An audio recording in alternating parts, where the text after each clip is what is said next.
আলমগীর ভাই, এই পেয়ারাটা কার ভাই? ভালোই তো জালি আছে। এই পেয়ারা আমার চাচা কামালের। আচ্ছা, কি অবস্থা পেয়ারা? বড় বড় পেয়ারা নাই, খালি পেয়ারার জালি। অবস্থা ভাই, পেয়ারার গাছ সুন্দর আছে, ঠিক আছে। হ্যাঁ হ্যাঁ, পেয়ারা আপনার পলিও করেছে, কিন্তু যত্ন করে না ভাই। যত্নের অভাব। যত্নের অভাব, সেচ নাই, সার নাই, বিষ নাই, মানে কুড়ি লোক আমার চাচা। আচ্ছা আচ্ছা। আপনার এই 2 টাকারই 1 ক্যারেট 2 ক্যারেট পেয়ারা হয়, হ্যাঁ, আর বাইপাস বেঁচে আসে, এটাতেই খুশি। এটা আপনার টেন্ডার দিতে বলি টেন্ডারও দেয় না। আচ্ছা আচ্ছা। আপনার মানুষের যে প্যাট ট্যাট লাগাবে, লেবার টেবার খাটা ভালো কি করবে, তাও করে না। এত সুন্দর ভাই গাছ দেখেন, কি সুন্দর, এই তো কি দেখি, সুন্দর আপনার মালা এসছে, দেখেন দেখেন এই যে কত জালি আল্লাহ। দেখেন। কিন্তু কোনো যত্নের অভাব। যত্নের অভাব, সার নাই, বিষ নাই। এই পেয়ারা কত বিঘা জমি? এটা 1 বিঘা প্রায়। এটা 18 কাঠা জমি ভাই। আমার 1 বিঘার কাছাকাছি, 1 মানে বিঘার 2 কাঠা কম 1 বিঘা।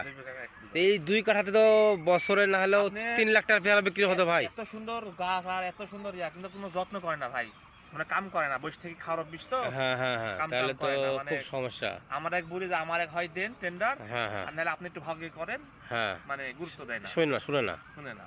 এটা বছরে তো বাম্পার ফলন হলে 3 লাখ টাকা, ভাই 3 লাখ প্রচুর। টাকা হবে না ব্যাপার? হ্যাঁ হবে, বছরে হ্যাঁ। 3 লাখ টাকার বেশি হবে ভাই। আচ্ছা আচ্ছা। দেখেন কি সুন্দর গাছ, তাই তো, গাছের ফিগারও তো কত মাশাআল্লাহ দেখেন কি সুন্দর, সুন্দর। কিন্তু এই অবস্থা। কিন্তু ভাই খুব এরা দুঃখের যত্ন বিষয়, করে না। যত্নের অভাব, আপনি তাই না? গোটা ভিগু 10 কেজি করে আমরা পাবেন না, 10 কেজি পেয়ারা হবে না, তাই না? হ্যাঁ।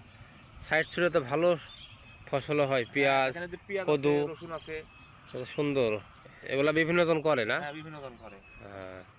তাহলে পেয়ারার বিষয়ে কিছু আর কথা হবে? পেয়ারা পেয়ারা বিষয় হলো কি, এই পেয়ারা আমি তাহলে আপনি নিয়ে নেন আপনার আমি চাচার কাছ থেকে। কতদিন জানো যে আমার ডিপ আছে, আমি হ্যাঁ। পানি রোপণ করি, পানি টানি দিব, আচ্ছা আচ্ছা, সার বীজ দি করবো, তো চাচা আমার দিল না।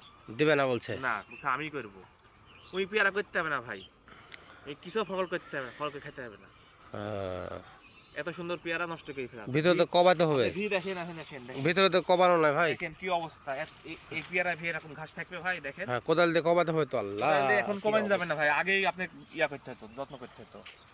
ভি এখানে পলি করে দিছে ভাই, হ্যাঁ হ্যাঁ, একবার তো নষ্ট করে দিছে। কত সুন্দর দেখেন বন্ধুরা, দেখেন। কত গাছ পেয়ারা দেখেন, পেয়ারার গাছ আর গাছের ফিগার কত সুন্দর, একবারে দেখার মতো, আর কত জালি। আর এই পেয়ারা যত্নের অভাবে টাকার মুখ দেখছে না। টাকার মুখ দেখছে না। এই তো মানুষ, তাই বলে না, পরিশ্রমী সবকিছু মানুষের ভাই জীবনে। খারাপ লাগে, আমার চাচা হ্যাঁ। যত্ন করে না, পেয়ারা সুন্দর। হ্যাঁ আমি বলেছি যে ডিপ থেকে পানি নামা সেচি দেন, সমস্যা নাই, হ্যাঁ হ্যাঁ, কিন্তু কোনো যত্ন নাই। যত্ন নাই। বুঝে আমার যা হয়েছে এটি আলহামদুলিল্লাহ, তাই বলি। এটাই আলহামদুলিল্লাহ। এরকম লোক কিছু কিছু আছে বুঝলেন, ওদের নিজের দোষে তারা ঠগে, কিন্তু এটা আমাদের করা উচিত না, পরিশ্রম করা আমাদের উচিত। তাহলে চলেন দেখা যাবে আমার এক দাদার ও, খাইজনির গাছের একটা চলেন যাই ওদিকে। চিত্র দেখেন।